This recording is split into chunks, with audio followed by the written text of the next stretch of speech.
fala aí, Samuel, por que que tu deixou a moto em casa e decidiu ir de CG lá para essa viagem? Pois é, grande mestre com a moto dele e eu fui de CG.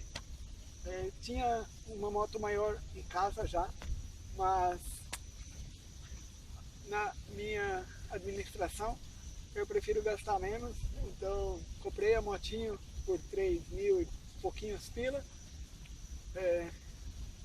e a revisão dela toda, que consistiu em trocar os rolamentos, todos os cabos de guidão ali, relação, 2 pneus novos, 2 câmeras novas, deixando ela preparadinha para viajar. Não estava queimando óleo, quer dizer, queimando óleo não, quando ficou frio deu uma queimadinha, mas isso é dilatação de materiais, então estava aceitável. Eu gastei menos de R$ 1.000 para deixar a motinho pronta, que foi com bolha, com protetor nos guidão, protetor de contravento, tipo uma capa na ponta do guidão, que é muito importante, foi bem legal. 4 alforjes laterais, então eu tinha colocado 2 na frente, 2 atrás, e mais um baú grande, ficou muito baratinho, fora que o consumo de combustível é significativamente mais baixo. Em baixa altitude, né? Em baixa altitude, quando tem ar suficiente, aí atende. Então tudo bem, ela ficou em casa descansando e eu fui com a motinha. Ela seria muito melhor em conforto do que a CG, mas a CG ou qualquer outra de baixa cilindrada eu escolheria a YDR, que é mais macia, mas tudo bem, essas diferenças de motos ali não são muito significantes, porque tu vai se acostumar, nenhuma delas é um avião e é uma poltrona, então tu vai ter que se acostumar. Ela tem suspensão, tem as diferenças, claro, de cada moto que vai ajudar ou não. Mas se eu for comprar uma caixinha, um bauleto lateral e o superior foi cotado em 6.500 pila.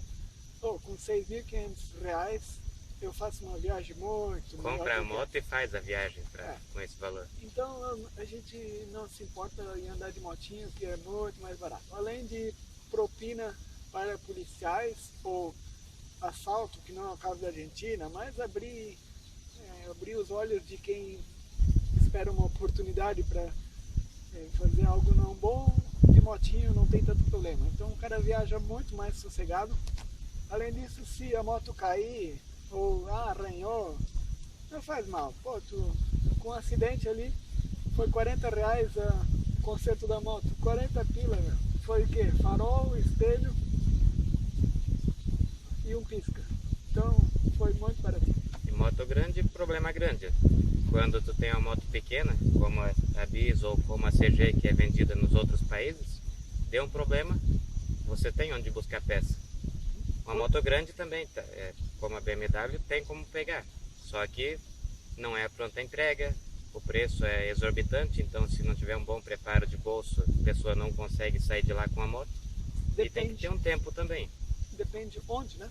Por exemplo, a gente foi de moto pequena, baixa cilindrada, com injeção eletrônica, CG não tem, então quando a altitude subiu muito, depois de 2.500, 3.000 metros, começa a falhar a minha mais ainda, a CG mais ainda, porque ela não consegue controlar a mistura do carburador, oxigênio e gasolina como deveria.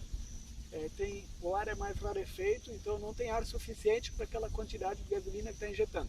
Começa a falhar e não vai. Então eu já tinha pesquisado um pouco antes e fui abrindo, conforme ia falhando, subindo a cordilheira, soltava o parafuso de ar, andando mesmo embaixo com a mão e melhorava, mas teve um ponto que o parafuso caiu fora. Porque não tem ar, está muito alto e a moto continuava falhando, com o parafuso caiu fora, daí não tinha mais regulagem, era direto. E mesmo assim não funcionava. A gente acabou decidindo, tiramos o filtro de ar fora, deixamos direto, sem o parafuso também. Fizemos um parafuso O MacGyver entrou em ação, né? Tentou fazer um parafuso de pau. Então, inicialmente a gente fez um parafuso de madeira, que sem rosca mesmo, a própria a rosca do alumínio, criva na madeira e funciona. Só que não tinha arco cheio suficiente, então com parafuso ou sem parafuso ela ia falhar. Mas a diferença é que de motinho e motão, lá em cima, lá nos quintos da Bolívia, eu parei no mecânico lá e ele tinha um parafusinho de um carburador igualzinho ali, que sei lá, era de alguma CG, de outra Honda, moto deles lá. Pronto, paguei lá 30 pesos, acho, mas lá nos quintos, boliviano. Então, conseguimos o parafusinho rapidinho, pronto, entrega, o cara só sacou do carburadorzinho que ele tinha lá guardado e pronto. Se fosse um problema, se fosse moto injetada, não ia falhar tanto, porque a regulagem de ar e combustível ela vai regular sozinha. Principalmente se moto grande, é muito melhor em altitude, porque tu não sente essa falta de potência, falta de ar quando tu anda. A gente tinha morro lá, que a gente tentou subir e não foi. Então, no Abra del Acai, a subidinha um pouquinho mais inclinada, a gente quis cortar caminho porque tinha que dar uma volta um pouco maior. Rota de caminhões era por fora? Fomos subir por aquela inclinação, a moto simplesmente acelerava, ela funcionava, mas não subia, parava. Aí tivemos que voltar e fazer a rota que era um pouco melhor, tipo, menos inclinada. Então, quando for, eu de resumo quanto a regulagem de ar. Bom seria uma moto com injeção eletrônica, porque ela consegue controlar melhor do que carburada. A carburada, tu também vai poder andar normal, só que tu tem que ficar controlando o acelerador, porque se acelerar mais do que a quantidade de ar que tem no momento disponível ali naquela altitude, ela vai começar a falhar, quer dizer, vai mais gasolina do que ela consegue queimar. Então... E é o mesmo na injetada. A injetada não ouve a moto falhar, só que tu acelera até um tanto, a moto responde, depois tu pode acelerar, a moto não responde. Então mantém até onde ela está respondendo, se acelerar mais só vai gastar. A minha moto é mais econômica em altitude justamente porque não acelera tudo. Ela não tem potência, não tem por que acelerar. É muito importante tu considerar essa diferença de autonomia que a moto vai ter em altitudes e em solo com areia, ripio, porque se tu contar, vou andar devagarzinho, vou fazer uma média de 32 km por litro, não vai, em altitude não vai, cai um monte, então você vai levar, calcular 450 km. Isso na moto carburada. A outra também? A injetada é mais econômica. Não, mas o que eu quis dizer é que tu não pode contar o teu melhor média de combustível e levar só gasolina reserva para aquilo lá, porque as condições da estrada podem diminuir a média e aí tu vai ficar sem gasolina. O que tu fez de preparação na moto antes ou durante, após? Na moto, para uma viagem longa como essa nossa, era estimada em 15 mil quilômetros. Tu tem que, se não quiser colocar um pneu lá fora, que vai te ocasionar em perca de tempo e talvez não vai achar o pneu da marca ou da medida que você procura, saia daqui com tudo em dia. Relação nova, de preferência de boa qualidade, com retentor. Pneus, sempre pneus novos, que deem uma boa quilometragem. Para o terreno, eu fui com um pneu slick, que é recomendado somente para asfalto. Já ando com ela em off-road aqui no Brasil, não vejo muita diferença, uma vez que a velocidade é baixa, então não tem muito o que se preocupar. Mas para cada terreno e tamanho de moto, tem um pneu especificado para isso. Eu fui porque conheço minha moto há bastante tempo, sei que ela ia dar conta do recado. Aí fora isso, é obrigatório levar lâmpadas. Levei cabo de acelerador porque a minha já estava com mais de 50 mil quilômetros rodado quando saí de casa. Pode estourar e lá pode ser que não ache. A moto tem que estar em bom estado. Não quer dizer que se estragar uma coisinha pequenininha o cara vai conseguir arrumar, né? Numa moto normal. Mas quanto mais em dia tiver, melhor, né? E noção de mecânica sempre é bom ter. pelo menos como trocar uma relação, como trocar o pneu no caso de furar uma câmara, porque imagine no lugar de deserto como a gente passou, se o Samuel não conseguisse trocar a câmara, ou se não tivesse espátula e o compressor para poder encher. Acho que ele estava lá hoje ainda. Bom, talvez tinha atrasado um pouco a viagem e não tivesse quebrado a perna quando furou o pneu dianteiro. Mas tudo tem um motivo para acontecer. Fiz os meus baús para poder acondicionar melhor as bagagens, que foi um incômodo em outras viagens que eu levava em mochila, e os baús aí resolveram muito bem o problema quanto a condicionamento e não molhar nada de bagagem durante a viagem. E fora isto, óleo trocado certinho, motor 0 bala. Essa é a dica para sair daqui com a moto e voltar com segurança mecânica, digamos. Como a gente pode dividir as malas, a bagagem na moto da melhor maneira? Porque considerando que a gente vai passar, por exemplo, em Chile, ou se tu vai fazer muita aduana, muita alfândega, vai ter que desmontar tudo. Então não dá para botar tudo num pacotão. Como é que a gente pode dividir as malas de uma maneira boa? Quanto ao ponto de gravidade e peso, por causa de vento e alfândega e tal. O certo seria mesmo em alforjes ou malas laterais. Isso evita de tu ter tudo amarrado em cima do banco, como foi o caso de um dos nossos companheiros de viagem, que na aduana lá da Bolívia a moça fez ele desamarrar tudo. Se fosse no Chile seria muito pior, porque nas aduanas chilenas eles obrigam tu tirar tudo que tem dentro, mostrar tudo, porque eles são rigorosos quanto a levar sementes ou outras coisas que podem crescer lá e acabar virando uma peste. Então, para eles é fundamental a revista total das motos. E quando você tem baús separados, tu abre o baú, é fácil de a pessoa revistar lá dentro, não precisa jogar toda a bagagem no chão, abrir malas e coisas. É só abrir o baú, resolveu ali, viu? Agiliza a tua saída da aduana, perca de tempo tu vai ter bem menos, ainda mais se tu estiver disposto a fazer várias aduanas no mesmo dia ou durante a viagem. Isso no final acaba contando muito. Bom, tem que saber a princípio que para qualquer um dos países que você vá aqui vizinhos, tem leis diferentes. Países do Mercosul, a carta verde vai te suprir quanto a dano de terceiro, seja dano pessoal ou dano material no veículo que tu for bater, caso aconteça, né? Que nunca se espera. Para a Bolívia, Peru, eles têm um seguro próprio. Para a Bolívia, dependendo da fronteira, eles te cobram esses seguros, tu não entra se não tiver, como é o caso de Yacuíba, a fronteira por onde a gente entrou na Bolívia. Já entrei também por Desaguadeiro, na fronteira com o Peru, e lá não me foi pedido nada.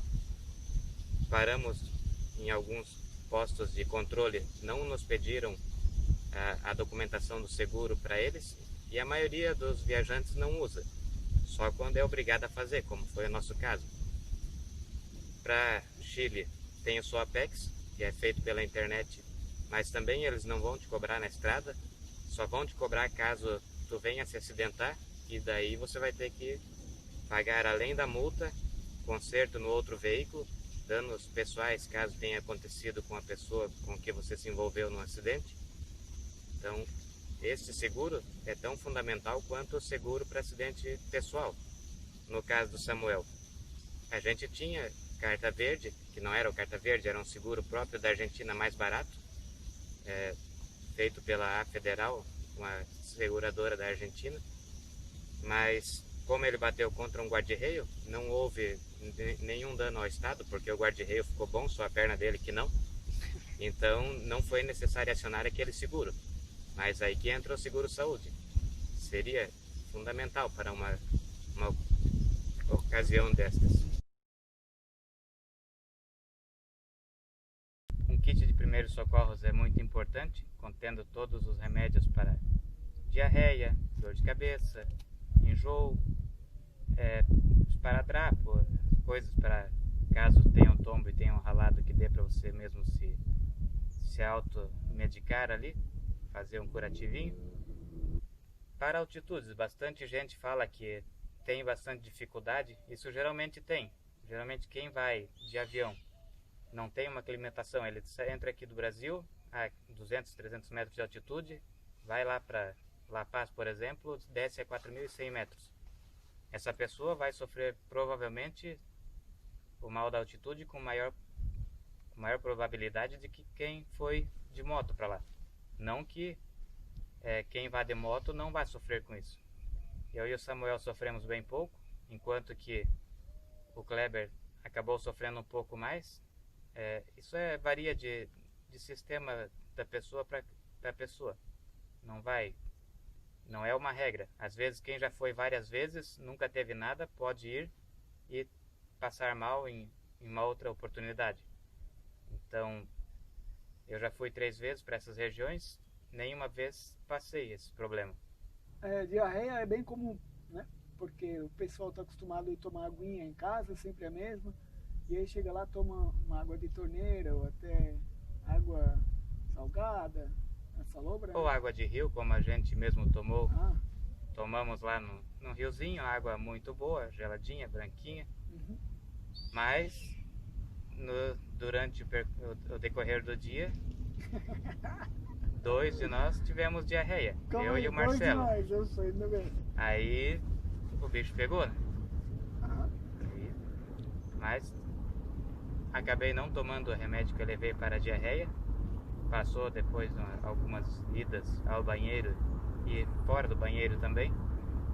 Então, tá tudo certo. Alfredo, eu lembro que, porque esse protetor solar na face e também na preparação da moto, eu lembro que um parafusinho em cima que prende o guidão na mesa, cromado, muito limpo, isso já brilhava a tarde inteira, o sol refletia ali, uma hora o sol refletia no parafuso que segura o guidão, outra hora na tampa do combustível, que era cromado.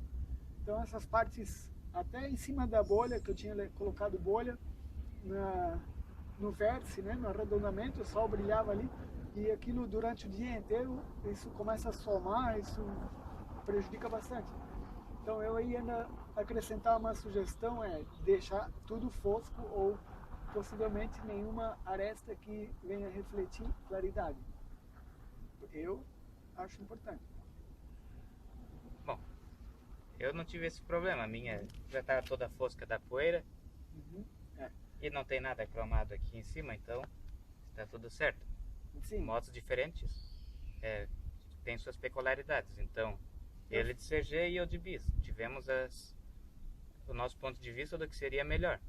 Agora quem vai de Teneré ou vai de qualquer outra moto, uma F800 ou outra moto qualquer, terá também outra visão do que é necessário e o que seria melhor para fazer uma viagem assim. Então foi muito legal quando começou a sujar a bolha, os parafusinhos, o que estava sujo não refletia mais. Por isso é importante quando tu coloca uma bolha para uma viagem dessa, ela não pode atrapalhar o teu campo de visão, porque no começo ela vai estar limpa, mas logo ela vai estar suja e tu vai ter que ficar procurando a pista para... Tu tinha preparado alguma coisa de comida, água? Pô, é legal levar 1 litro de água, mas tem que levar 1 litrão.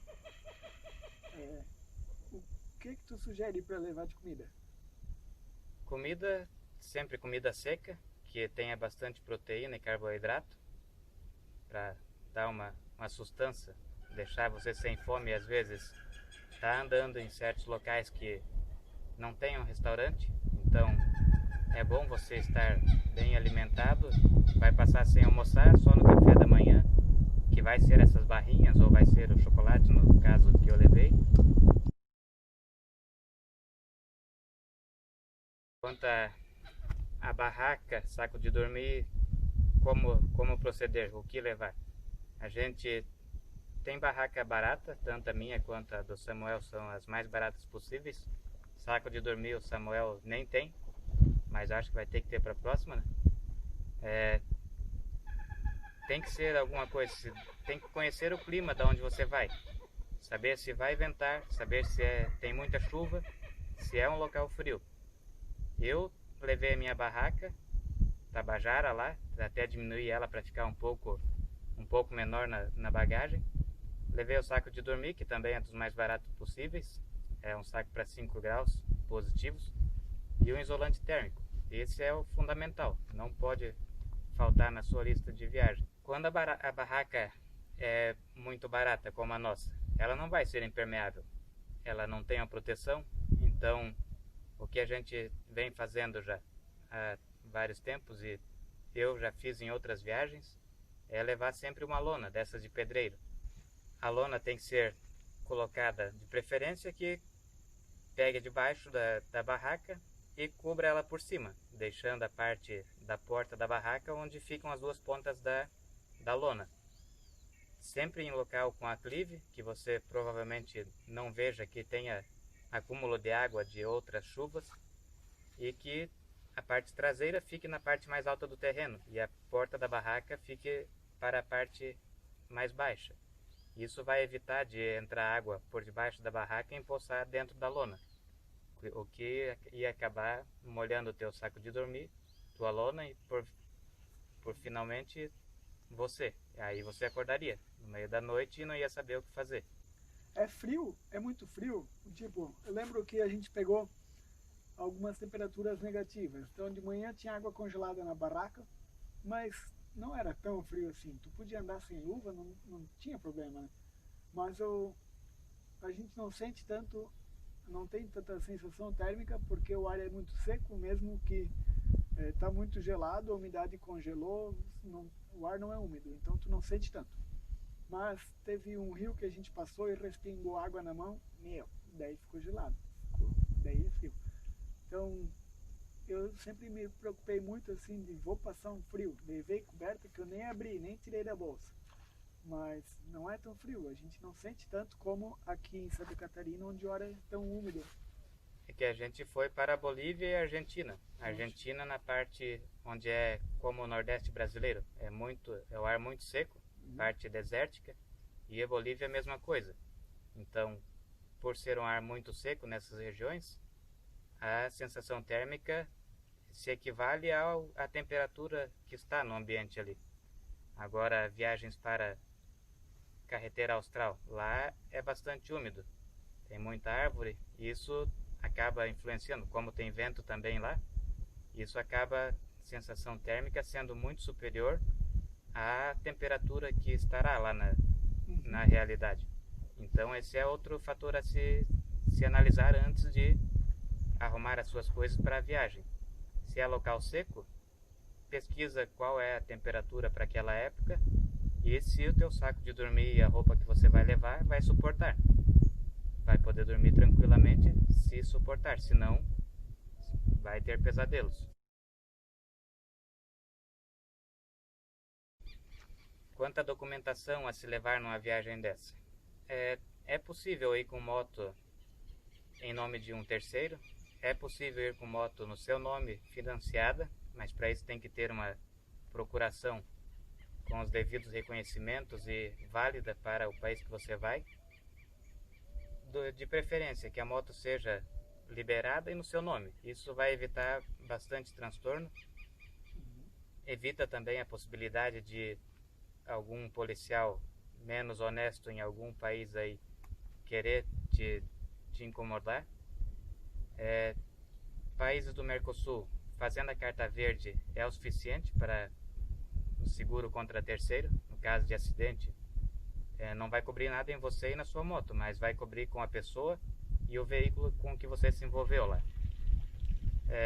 Passaporte não é necessário, a carteira PID também não é necessária nos países aqui da América do Sul, e somente a identidade com menos de 10 anos de expedição, carteira de motorista válida, documento da moto do mesmo jeito tem que estar válido aqui no Brasil para você poder transitar lá em segurança. Febre amarela. Tem alguns países que é necessário, pelo menos é o que diziam, que seria necessária a carteira de vacinação contra a febre amarela. Já passei por Peru, Bolívia, era onde diziam que era necessário. perguntei na fronteira se era realmente necessário e é desnecessário levar. Não é cobrada, então não há necessidade de levar. Eu cheguei a fazer a minha carteirinha de vacinação internacional, de febre amarela, só que feito somente por segurança. Eu sempre tinha viajado sozinho até esta viagem.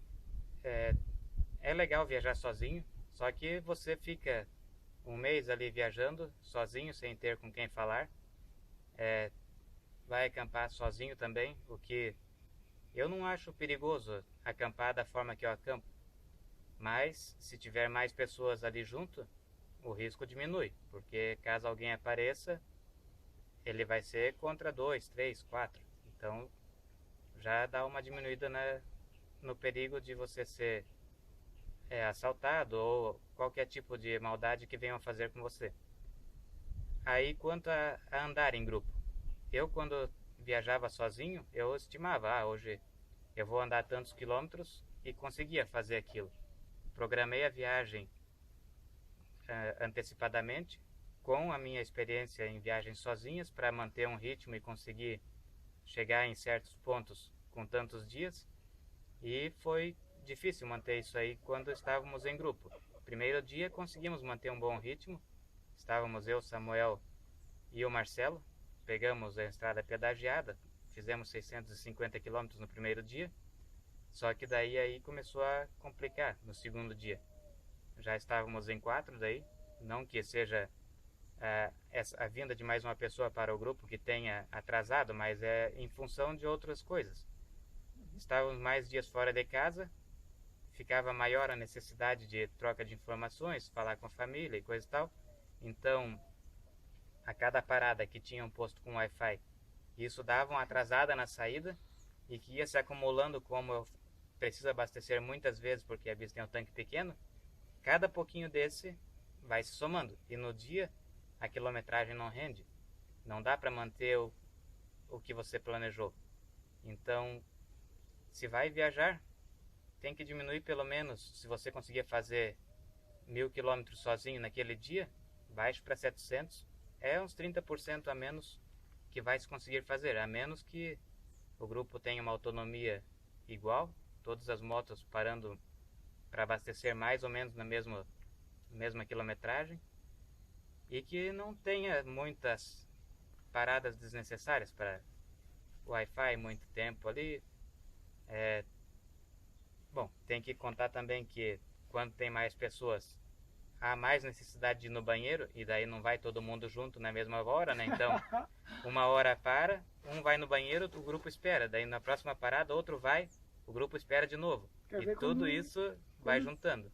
Principalmente quando toma água da montanha, né? Quando toma água da montanha é um pouco pior.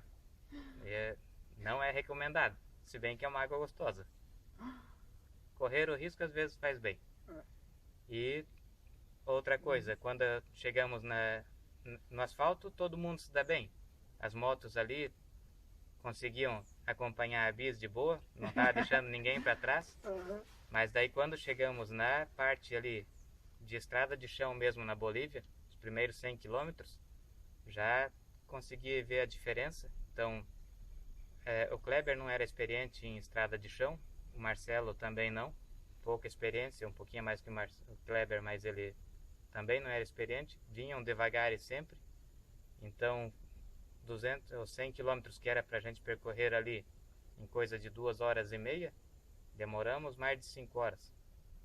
E mais para frente ali, depois de sair do Salar, pegamos mais 200 quilômetros, e daí o chão era bem pior, tinha muita areia, bastante costela de vaca, e nessas horas o peso na garupa das motos grandes lá fazia diferença de pilotagem na roda dianteira, que ficava bamba, então não tinham segurança de acelerar, e isso acabou atrasando bastante. 200 km em 10 horas fizemos.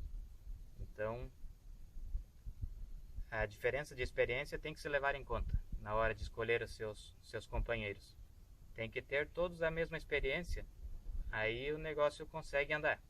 Quando estávamos eu e Samuel na parte que seguimos sozinho, conseguimos imprimir um ritmo bom de viagem e devido a muitas paradas para foto, banho, filmagens, aí isso acabou não dando uma quilometragem boa no dia, mas não foi devido à experiência, foi devido a paradas não programadas mesmo.